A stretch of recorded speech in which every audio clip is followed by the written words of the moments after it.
Assalamualaikum warahmatullahi wabarakatuh. Perkenalkan, nama saya Ani Yunita Babil. Saya dari jurusan Pendidikan Bahasa Arab semester 7 kelas B. Nah, di sini saya perwakilan dari kelompok 9 ingin menjelaskan tentang materi perbedaan bahasa individu. Perbedaan individu sangat berperan dalam menentukan jalannya proses pembelajaran bahasa asing dan tingkat keberhasilan yang dicapai oleh pembelajar bahasa tersebut.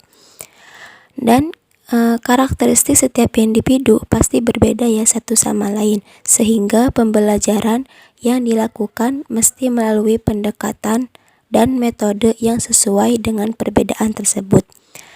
Sebab kemampuan siswa juga tidak ada yang sama dalam menerima materi pembelajaran. Nah, lalu menurut Rastiti ada dua faktor perbedaan individu ya. Nah, yang pertama itu dari segi faktor lingkungan. Faktor lingkungan adalah faktor yang terjadi dan mengakibatkan perbedaan individu yang berasal dari luar diri individu. Faktor lingkungan berasal dari beberapa macam, yaitu dari segi status sosial ekonomi orang tua, lalu yang kedua pola asuh orang tua, yang ketiga budaya, dan keempat urutan kelahiran sendiri. Nah, di sini contoh dari status sosial ekonomi orang tua yaitu meliputi dilihat dari tingkat pendidikan orang tuanya ya, atau pekerjaan orang tua dan penghasilan orang tua. Lalu yang kedua dari pola asuh orang tua. Nah, pola asuh orang tua juga merupakan pola perilaku yang digunakan untuk berhubungan dengan anak-anak. Nah, lalu yang ketiga dari segi budaya. Nah, budaya ini merupakan pikiran, akal budi, hasil karya manusia atau dapat juga didefinisikan sebagai alat istiadat. Nah, ya jadi budaya juga salah satu faktor lingkungan perbedaan individu, karena kita tinggal di negara Indonesia ya yang banyak budayanya gitu, bermacam-macam budaya. Nah, lalu yang terakhir ini dari urutan kelahiran. Walaupun masih menjadi kontroversi, akan tetapi karakteristik kepribadian seseorang dipengaruhi oleh urutan kelahiran juga. Cukup sekian dari saya. Untuk selanjutnya saya sampaikan kepada rekan saya. Kemudian bagian yang kedua yaitu faktor bawaan atau faktor genetik. Faktor genetik adalah faktor-faktor biologis yang diturunkan melalui pewarisan oleh orang tua. Menurut Tuaimah, ada berbagai faktor yang terkait dengan karakteristik individu dan mempunyai pengaruh yang besar terhadap kemampuan mempelajari bahasa Arab sebagai bahasa kedua. Yang pertama yaitu jenis kelamin. Faktor ini biasanya tampak dalam hal pelaksanaan tes persiapan, pelaksanaan tes prestasi praktek nyata bahasa Arab, bahasa yang modern, membaca dan menulis. Kemudian yang kedua, perbedaan individu. Setiap individu itu berbeda dalam segala hal, baik dalam kecerdasan, kemampuan belajar, motivasi belajar, dan kesiapan dalam pengalaman sebelumnya.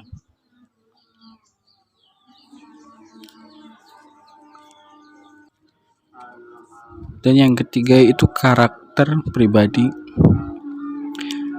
Beberapa karakter pribadi yang memiliki keterkaitan dengan pembelajaran bahasa kedua, diantaranya yaitu kecemasan. Penelitian ilmiah membuktikan adanya hubungan berlawanan antara kecemasan dan pembelajaran bahasa kedua. Maksudnya ketika kecemasan siswa itu bertambah, maka kemampuannya untuk memperoleh bahasa kedua berkurang. Yang kedua, potret diri. Penelitian ilmiah juga membuktikan adanya keterkaitan yang erat antara konsep diri dengan kemampuan yang dimiliki dan antara keterampilan dengan bahasa kedua. Ketiga, terbuka. Ada dua macam kepribadian, yaitu kepribadian yang ramah atau terbuka dan kepribadian yang tertutup. Siswa yang memiliki kepribadian yang ramah atau terbuka lebih cakap, lebih cepat, dan lebih baik dalam belajar bahasa kedua daripada yang lainnya. Terus yang keempat yaitu kepribadian analitik. Individu yang memiliki kepribadian analitik ditandai dengan hal berikut ini. Memiliki kesiapan untuk berteman dengan yang lain, berpikir rasional, bijaksana, luas pendirian, terampil dalam bekerja, suka berempati, dan lain-lain. Selanjutnya yaitu perbedaan atau variasi bahasa. Yang pertama akan dibahas adalah tentang idiolek. Nah, menurut Kerida Laksana, idiolek ini adalah keseluruhan ujaran seorang pembicara yang dipergunakan ketika berinteraksi dengan orang lain. Menurut HR, idiolek ini adalah variasi bahasa yang bersifat perseorangan. Menurut konsep idiolek, setiap orang mempunyai variasi bahasanya masing-masing, yaitu berkenaan dengan warna suara, pilihan kata, gaya bahasa, dan susunan kalimat. Yang paling dominan adalah warna suara, sehingga jika kita cukup akrab dengan seseorang, maka hanya dengan mendengarkan suaranya saja tanpa melihat orang yang berbicara, kita sudah mengenali siapa orang tersebut. Oke, yang kedua yaitu dialek. Menurut Pujo Sudarmo, dialek adalah variasi sebuah bahasa yang adanya ditentukan oleh sebuah latar belakang asal si penutur. Menurut Tababan, ia menjelaskan bahwa idiolek-idiolek yang menunjukkan lebih banyak persamaan dengan idiolek-idiolek yang lain dapat digolongkan dengan satu kumpulan kategori yang disebut dialek. Besarnya persamaan ini disebabkan oleh letak geografis yang berdekatan dan memungkinkan komunikasi antara penutur-penutur idiolek tersebut. Menurut Pujo Sudarmo juga, jenis dialek ini dibedakan menjadi 3 macam, yaitu dialek geografis, dialek sosial, dan dialek usia. Yang pertama yaitu dialek geografis. Dialek geografis ini dilatar belakangi dari tempat asal daerah si penutur, seperti dalam bahasa Jawa yaitu ada dialek Jogja, Solo, Bagelen, dan Banyumas. Contohnya, di daerah Banyumas itu menggunakan dialek bahasa Ngapak, sedangkan di daerah Yogyakarta itu menggunakan dialek Bandek. Bahasa Ngapak dan bahasa Bandek ini berbeda, namun tidak semua bahasanya benar-benar berbeda. Kemudian yang kedua yaitu dialek sosial. Dialek sosial ini dilatar belakangi dari tingkat sosial dari mana seseorang penutur berasal. Dialek ini dibedakan menjadi dialek sosial tingkat tinggi, menengah, dan merendah. Bahasa yang digunakan dalam berkomunikasi pada masing-masing tingkatan itu tentunya berbeda-beda. Bahasa yang digunakan tingkat sosial tinggi biasanya menggunakan bahasa yang halus atau disebut krama alus kalau dalam bahasa Jawa. Dan untuk tingkatan menengah menggunakan bahasa krama, dan untuk di tingkatan merendah menggunakan bahasa ngoko. Bahasa yang digunakan pada masing-masing terlihat berbeda karena tingkatan sosialnya. Bahasa tingkatan atas berbeda dengan bahasa tingkatan menengah ataupun dengan bahasa tingkatan yang merendah. Kemudian yang selanjutnya yaitu dialek usia. Dialek usia ini adalah varian bahasa yang ditandai oleh latar belakang umur penuturnya. Dengan demikian dapat dibedakan menjadi 3 macam dialek, yaitu dialek usia anak, dialek kaum muda, dan dialek kaum tua. Sebagai ciri penanda dialek usia yang paling menonjol adalah pemilihan kata-kata atau kosakata. Contohnya, Bu, Ade pengen pipis. Kata pipis sering digunakan oleh anak-anak jika akan kencing.